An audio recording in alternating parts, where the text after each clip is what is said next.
Bom dia, que a graça e a paz do nosso Senhor Jesus estejam com todos esta manhã, amém?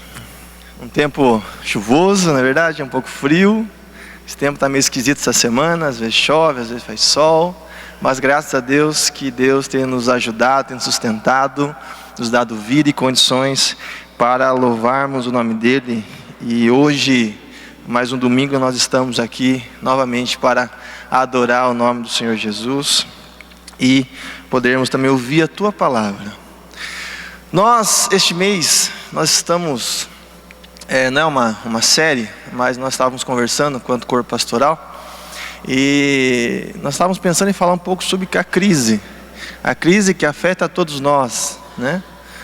Nós estamos diante a esse turbilhão de coisas acontecendo. Você deve estar acompanhando nos noticiários, né? Nas revistas, nos jornais, enfim. E possivelmente durante esse mês, alguns dos pastores vão estar falando também sobre a crise que está estabelecida no nosso atualmente, né, no nosso país e no mundo. E aí, pensando e pesquisando um pouco sobre esta crise, né, nós, olhando para o livro de Amós, eu consegui identificar algumas situações importantes que o povo estava vivendo nesse contexto do profeta Amós, que talvez não seja uma crise parecida com o que nós estamos vivendo hoje, mas era uma crise. E o profeta Amós se levanta neste momento e fala em nome de Deus para o povo. Então eu convido a vocês a abrirem o livro do profeta Amós, no capítulo 5, do versículo... vamos ler a partir do verso 1 até o 17. Lá está do 5 ao 17, mas eu quero ler do 1 ao 17, que nós vamos entender melhor esse texto. Amós, ele está aqui numa situação de... está confrontando o povo nesse texto. O Amós está confrontando tudo aquilo que o povo estava fazendo de ruim, né? Nesse momento da história. E Amós, ao Deus revelando a Amós a tua palavra, Amós diz assim, a partir do verso 1 até o verso 17, acompanhe comigo. Povo de Israel, escute esta canção triste que eu canto a respeito de você. Israel, bela e pura como uma virgem, caiu e nunca mais se levantará. Está caída e a sua própria terra, e ninguém ajuda a se levantar.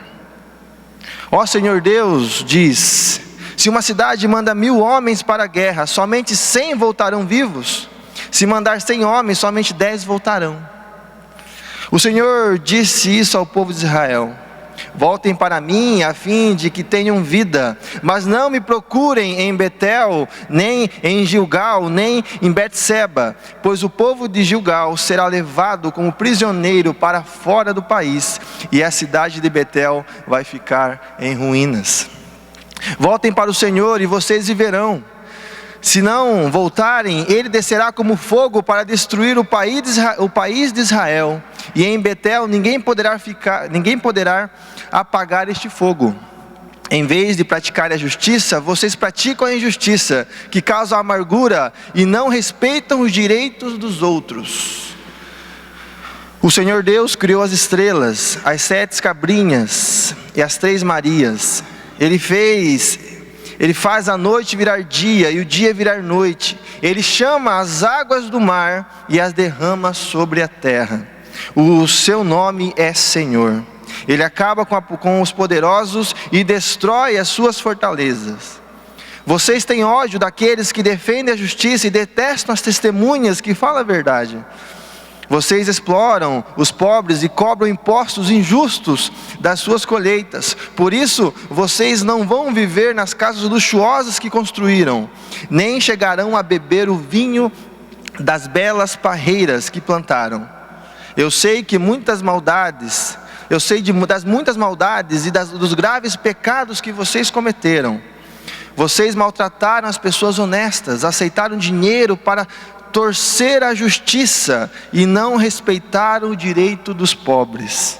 Não admira que num tempo mau como este, as pessoas que têm juízo ficam de boca fechada.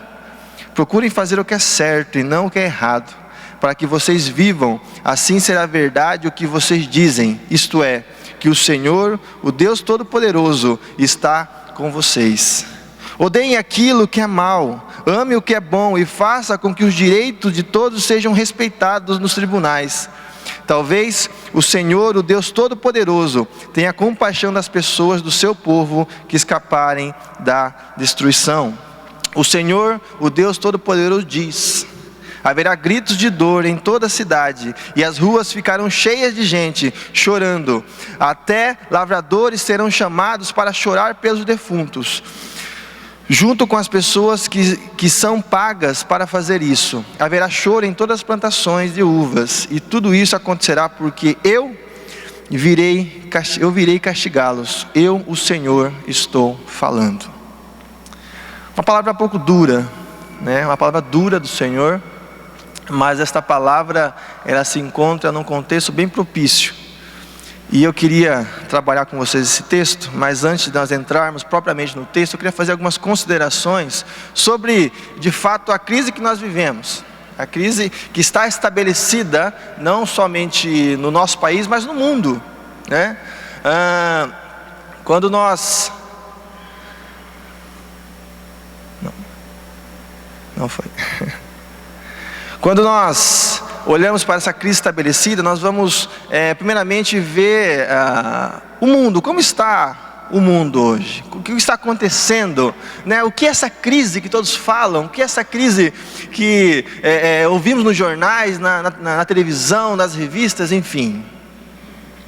Primeira coisa, nós vimos essa crise dos refugiados vindo da Europa. Você deve ter acompanhado, ou está acompanhando, né, aquela mortalidade que está acontecendo no mar Mediterrâneo. Aquela coisa horrível. Pessoas morrendo, pessoas tentando atravessar o mar Mediterrâneo para conseguir uma vida melhor na Europa. E aí acabam morrendo. As guerras... A Rússia, a Ucrânia, Iraque, Síria, possivelmente China e Japão, que já estão em desavenças. São crises. Imagine China e Japão guerreando. Duas potências mundiais, né, com poderes imagináveis, guerreando. Entre outras, uma Europa endividada. Crise dos alimentos. Eu lendo essa semana... o site da Carta e Capital, da revista Carta e Capital, ela fala que um recente relatório feita pela FAO, que é um órgão das Nações Unidas para a Alimentação e Agricultura, revela que os preços dos alimentos chegaram a níveis críticos, ou melhor, desesperadores. Isso no mundo, tá? Isso não é só no Brasil. No Brasil nem precisa falar, né? E esse relatório também entende que no mundo existe alimento suficiente para alimentar toda a população do planeta. Toda a população do planeta pode ser alimentada com o que existe hoje. Porém, o problema é que a má distribuição tem causado destruição nos países subdesenvolvidos. Nesses países onde a fome é inerente, onde a fome está alastrando. É uma crise. E quando nós olhamos para uma perspectiva futura, um relatório da UBS, que é um banco suíço, ele diz que nós estamos à beira de uma quarta revolução industrial. Esse ano, 2016, eles afirmam que vai ser um ano de uma quarta revolução industrial. E eles chegam a escolher essa conclusão porque, para eles, segundo esse relatório, a revolução será ancorada em duas forças. Primeiro, a automatização extrema dos negócios. Tudo é automático. E uma segunda coisa que eles falam é a conectividade. Se você acha que está demais, né? Ou você acha que tem muitas redes sociais e tudo mais, esse relatório afirma que vai ser pior, as coisas vão piorar. E você deve estar pensando, mas isso é bom, Wagner? Sim, eu também, pensando comigo aqui, eu imagino que seja bom isso. Mas o relatório, ele afirma que isso não será muito bom, porque isso afetará no emprego das pessoas. Hoje nós temos algumas coisas acontecendo em relação à tecnologia. O advento dos cobots, que são robôs colaborativos, robôs que se movimentam e interagem sem necessidade de posições fixas, têm potencial para trabalhar muito mais do que um ser humano de menos qualificado. O ser humano sendo trocado por robôs. Se você lembrar como a tecnologia tem influenciado e tem ajudado de alguma maneira, esse aplicativo do Uber, que está causando uma briga tremenda em São Paulo, Rio de Janeiro, enfim, ele só é possível devido ao crescimento dos aparelhos portáteis conectados à internet. Você só consegue acessar um Uber se você tiver uma internet e acessar o aplicativo. Então, é a tecnologia em favor da humanidade, né? A princípio, isso parece muito belo, muito bom. Mas esse relatório da UBS, ela diz que ele diz que o emprego, uma perda líquida para 2020 é de 5 milhões de empregos. Então daqui até 2020 nós teremos, segundo o relatório, 5 milhões de empregos devido a esse crescimento da tecnologia, enfim, desses aplicativos, enfim. Isso é uma crise. É possível, se você acha que hoje está difícil as coisas, é possível que piore. Segundo os dados, se você ler um pouco mais, pesquisar um pouco mais, você vai ver que as coisas estão caminhando para lugares que nos assombram. Mas enfim, nós temos essa realidade no mundo, fora outras que eu não quero comentar, porque vamos ficar até amanhã, né, falando sobre crise mundial. Mas é só olhar para o nosso país, o Brasil. O Brasil, nós estamos afundados também numa crise. Nós estamos afundados numa crise onde nós temos um país em recessão. Constantemente você ouve essa palavra recessão. Uma crise hídrica que aparentemente parece que foi resolvida, mas segundo alguns estudiosos não foi resolvida. Isso pode piorar, numa próxima estiagem isso pode piorar. Crise nas montadoras, desemprego. Quantos de vocês, ou quantos amigos, filhos, parentes estão desempregados, perderam emprego devido a esta crise? Entre outras crises, a crise política. A crise política está aí nos noticiários todos os dias. Presidente ameaçado por impeachment, antecessor denunciado por lavagem de dinheiro, falsidade ideológica, líderes da Câmara e do Senado suspeitos de corrupção, enfim, diversas outras questões. Isso é crise. A violência está aumentando drasticamente. Isso é uma crise. O aumento do dólar, consequentemente, alguns produtos ficam caros demais. Essa semana fui comprar um leite, eu paguei R$3,15 num leite. Eu fiquei impressionado. Até alguns meses pagava R$1,79, R$2 o máximo, não é verdade? R$3,15 um leite. Então os preços estão subindo. O combustível, eu fiquei sabendo que subiu de novo. E essa semana estava assistindo o jornal de manhã e passou, acho que foi essa semana, segunda-feira, se não me engano, terça, onde alguns estabelecimentos do Brasil estavam vendendo produtos com valor real, sem colocar os impostos em cima, né, por algumas horas. E mostrou um posto de gasolina em São Paulo vendendo a gasolina a R$1,67. Tirando os impostos, a gasolina valia R$1,67. A fila estava enorme, uma coisa absurda. Mas é o tanto de imposto que nós pagamos. Isso é uma crise. Nós estamos diante desta crise. Enfim, a crise está estabelecida. E você faz parte, você está inserida nela, a igreja está inserida nela. Os seus filhos estão inseridos nesta crise. Outras crenças estão inseridas nessa crise, porque fazem parte de um país e fazem parte do mundo. Então todos nós estamos vivendo essa crise, de alguma maneira ou outra isso nos afeta. Afeta você, afeta a mim.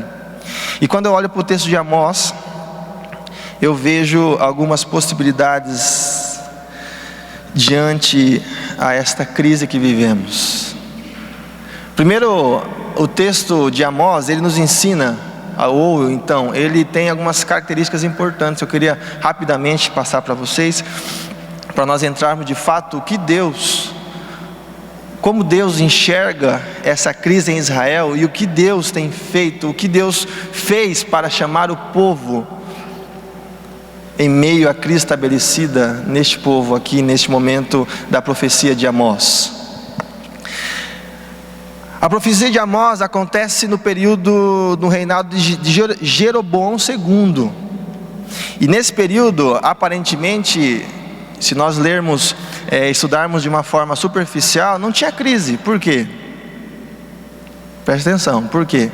Porque o comércio, a economia estava em crescimento, a população de Israel estava crescendo, as atividades comerciais estavam crescendo, as alianças com outros países estavam crescendo. Aí você me pergunta, mas cadê a crise nesse momento da história, Wagner? Por que Amós se levanta para combater uma suposta crise? Porque diante desse crescimento que estava acontecendo, os mais pobres, os mais pobres, aqueles que não tinham tanta condição, estavam sendo explorados. Isto é, os mais ricos emprestavam o dinheiro para o mais pobre não podia pagar, e ele era escravizado pelo credor. E de outro lado, os governantes, eles usavam esse dinheiro e construíam mansões luxuosas, viviam, como diz, hoje, ostentando dinheiro, ostentando bens, enquanto muitos outros estavam em pobreza, estavam sendo oprimidos, escravizados.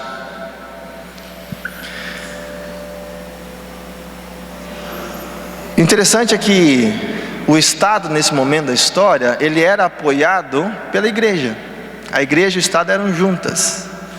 Então toda essa opressão, ou esta imagem de prosperidade do povo de Israel, de fato não estava acontecendo. Era uma fachada apenas, porque no meio do povo estava havendo opressões, o povo estava numa tremenda crise, principalmente os mais pobres, principalmente aqueles que não tinham condições de reverter a situação, ou não tinham poderes para reverter a situação. Se nós trouxéssemos para os dias de hoje, os pobres seriam nós, que não estamos, não exercemos um poder no país ou no mundo onde a nossa opinião, a nossa decisão pode mudar ou pode transformar um lugar. Você não é um governante, você não é um presidente da república, você não é uma presidenta da república, você é um ser humano que trabalha todos os dias, luta. E nesse momento este povo estava sendo oprimido, e Deus levanta Amós para combater, ou para falar com o povo. Interessante que no meio da crise eu vejo duas possibilidades importantes que nesse texto está acontecendo. A primeira questão está no verso 4 e 6. Em meio à crise, Deus nos chama de volta para Ele. No verso 4 e 6, de 4 a 6, diz: o Senhor diz isto ao povo de Israel: voltem para mim, a fim de que tenham vida. Mas não se preocupem, mas não me procurem em Betel, nem em Gilgal, nem em Betseba, pois o povo de Gilgal será levado como prisioneiro para fora do país, e a cidade de Betel vai ficar em ruínas. Voltem para o Senhor e vocês viverão. se não voltarem, ele descerá como fogo para destruir o país de Israel, e em Betel ninguém poderá apagar o fogo. Deus está chamando o povo de volta, porque o povo estava se deixando absorver por esta crise, e aqueles que eram mais apoderados, eles estavam compartilhando com o que o Estado estava fazendo, a opressão aos pobres, a escravidão àqueles mais fracos. E Deus, nesse momento, Ele diz: voltem para mim, olhem para mim, voltem, deixem de lado essas práticas, deixem de lado essa opressão. E muitas vezes, quando nós estamos numa crise, pode ser financeira, no casamento, espiritual, enfim, normalmente nós corremos o risco de deixar de lado Deus. Deixar de lado Deus. E aí nós corremos o risco ainda mais de termos uma crise de fé. Mas se Deus existe, por que está acontecendo isso comigo? Por que eu estou desempregado? Por que eu perdi? Por que o meu dinheiro não rende? Por quê? Quando ao contrário, Deus está chamando o povo de volta: venha para mim, venha para mim. Em Deuteronômio 4, no verso 29 a 30, Deus havia prometido ao povo que se eles o buscassem, Deus ia o atender. Diz assim: mas se de lá buscares o Senhor teu Deus e o acharás, quando o buscares de todo o teu coração e de toda a tua alma, quando estiveres em angústia, e todas estas coisas te alcançarão, então nos últimos dias voltarão para o Senhor teu Deus e ouvirás a sua voz. É uma promessa de Deus ao povo aqui, em Deuteronômio. Mas o povo de fato não fazia isso. Quantas vezes Deus teve que chamar o povo de volta, porque o povo estava se afastando de Deus, procurando outros ídolos. E muitas vezes em meio à crise nós se pegamos desse jeito. Em vez de entrarmos no nosso quarto em secreto e clamarmos ao Senhor, nós murmuramos e se esquecemos e questionamos Deus: Deus, por que está acontecendo isso comigo?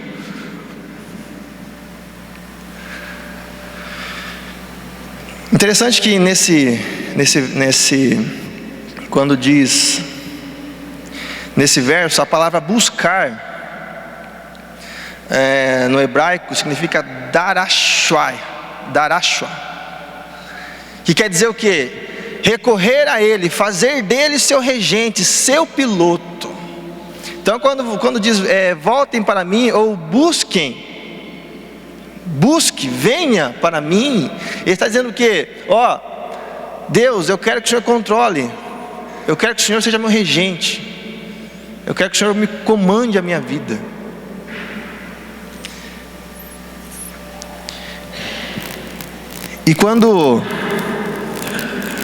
E aqui o termo vida no texto significa shayuar em hebraico, que quer dizer o quê? Significa reanimar, levantar-se, recobrar a saúde. Então a vida que Deus promete aqui é um ânimo novamente, um levantar. Porque em meio à crise nós ficamos sem ação, ficamos destruídos, desesperados. Mas Deus te chama: me busque, e eu vou te reanimar, eu vou te levantar. É a promessa de Deus. Interessante que o povo aqui nesse momento, devido à situação, o povo ia buscar a adoração a Deus em outros locais: Betel, Gilgal, Betseba. Esse de fato era um lugar onde havia cultos. Porém, com o tempo, esse local se tornou um local de idolatria, onde foram levantados ídolos, e o povo ia lá para adorar ídolos. E Deus combate e diz: não vão lá, voltem para mim. E muitas vezes, quando nós estamos em crise, nós buscamos diversas outras soluções que não tem nada a ver com Deus.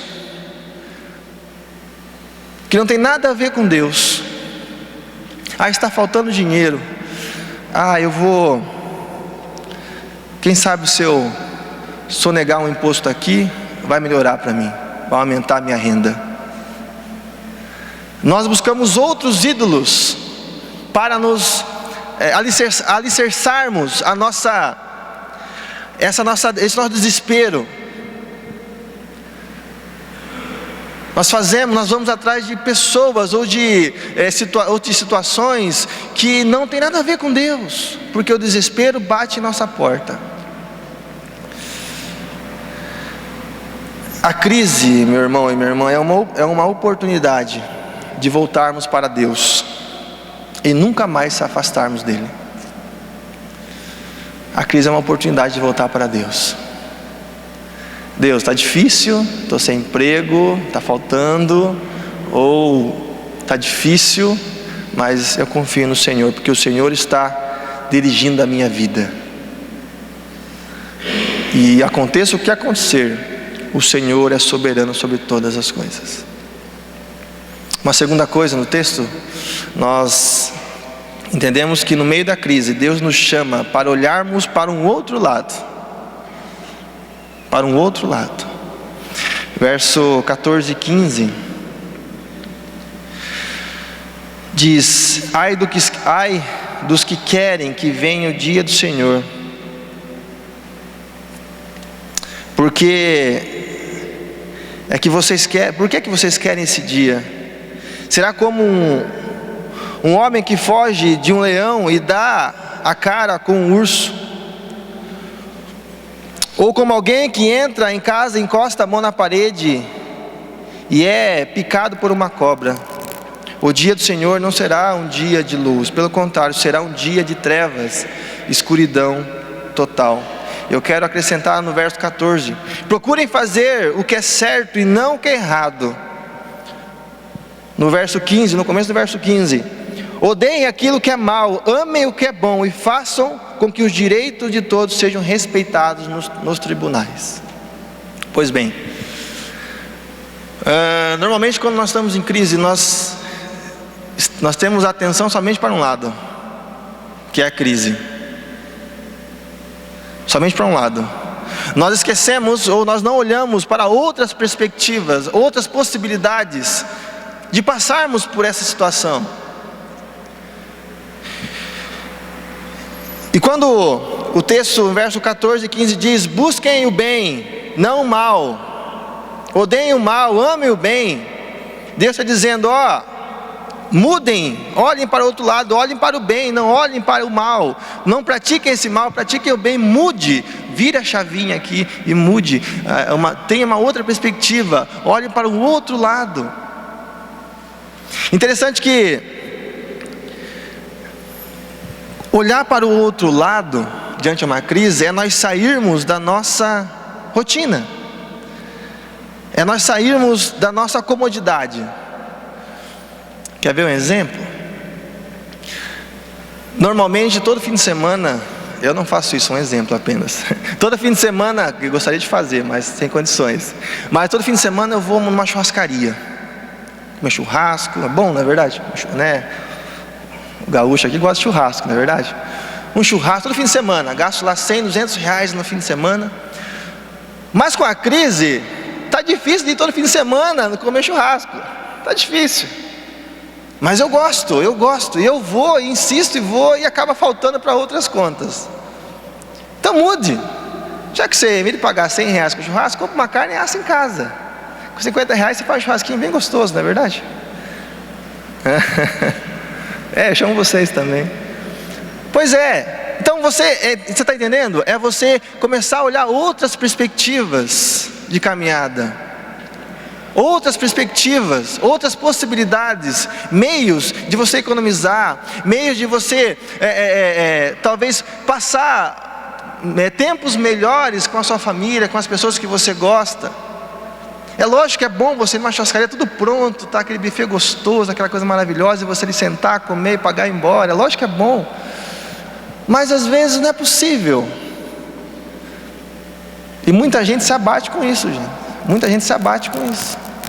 Muita gente se abate demais, porque perde esse status e tem automaticamente que dá uma diminuída e acaba ficando mal, desesperado. Uma outra possibilidade, quando olhamos para o outro lado, é nós entendermos, ou nós se dedicarmos ainda mais à educação dos nossos filhos. Porque se nós sonhamos com um futuro melhor, com pessoas que desenvolvam bons projetos, que pensem o país, nós temos que olhar para nossas crianças hoje. Nós temos que ensiná-las, nós temos que dedicar mais ainda a nossa vida, o nosso tempo ensinando nossas crianças. Não somente a educação primária, mas também a educação religiosa, a educação cristã. Porque lá na escola a criança está ensinando ler, escrever, histórias, enfim. Na igreja ela vai ensinar alguns princípios importantes, princípios estes de Jesus Cristo. E em casa, você como pai, como mãe, você vai estar pegando tudo isso e formando o caráter do seu filho. Invista na educação. Eu ouvi uma frase essa semana interessante: a maior vingança contra a crise é a educação dos nossos filhos. A maior vingança contra a crise é a educação dos nossos filhos. Uma nação educada é melhor. Uma nação educada nos dá uma nova esperança. Porque infelizmente hoje nós vivemos um analfabetismo funcional. Hoje dificilmente nós conseguimos ter um diálogo quando vamos tomar alguma decisão.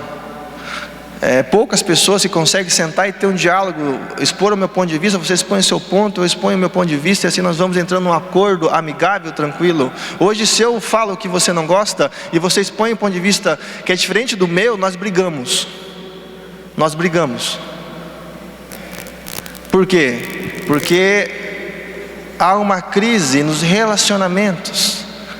Nós não conseguimos sentar com alguém e dialogar por um tempo, achar a melhor solução para todos. Mas eu quero a minha melhor solução e você quer a sua melhor solução, e aí nós brigamos.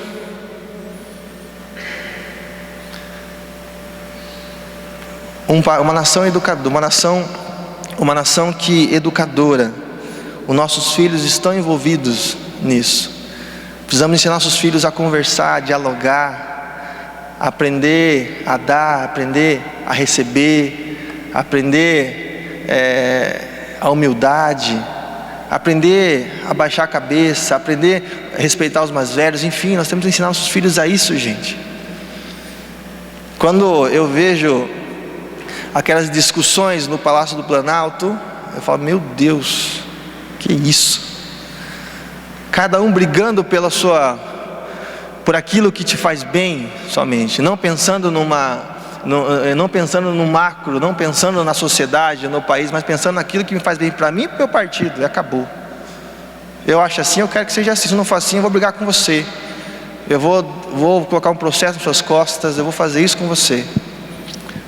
Nós perdemos a dimensão do diálogo, da conversa. E aí, diante disso, Deus tem nos chamado a olhar para uma outra perspectiva, gente. Talvez hoje na sua caminhada de vida, você esteja diante de uma crise, e você não consegue, e essa crise te faz chorar todas as noites quando você está na sua casa, que você olha para a sua vida, para o seu extrato bancário, você olha para a sua casa, é crise financeira, você olha para a sua esposa, vocês não estão num bom relacionamento, uma crise relacional, você vê os noticiários, você não vê uma perspectiva para o futuro, a crise no Brasil, crise mundial, e você se vê nesse meio, nesse turbilhão de coisas. E agora, o que eu faço? Mas Deus está te chamando de volta. Olhe para mim, confie em mim. Eu tenho uma nova perspectiva de vida para vocês. É hora de sair do comodismo. Talvez aqui esta manhã tenham pessoas que estão sofrendo crises de ordem financeira, familiar, emocional ou espiritual. Não sei qual crise você está vivendo, mas eu quero lembrar para você de um texto, quando Jesus pede a Jairo ao saber que sua filha havia morrido: não temas, crê somente. Mateus 5, verso 36. Não temas, crê somente. Em um outro texto de João 20, 11 a 18, aliás, Miqueias 7, 7, que diz: eu, porém, olhei para o Senhor, esperei no Deus da minha salvação, o meu Deus me ouvirá.